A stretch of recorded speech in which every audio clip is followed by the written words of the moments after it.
નમસ્કાર મિત્રો, હું યોગેશભાઈ ચાવડા, સ્નેહ સજાવટ પડદાવાળા. અહીંયા અમે અલગ અલગ ડિઝાઇનોના પડદાઓ બનાવી છીએ,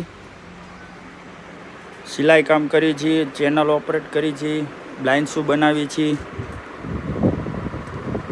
આ અમારું સ્ટિચિંગનું એનું કામ કરીએ છીએ. અહીંયા અમે બ્લાઇન્ડ શો ને એવું બધું કામ કરીએ છીએ.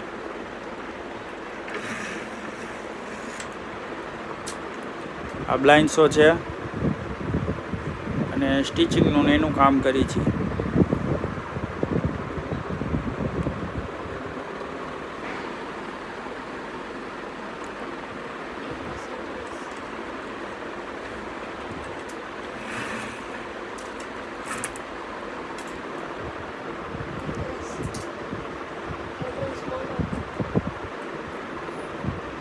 મારું આ રાજકોટ માધવ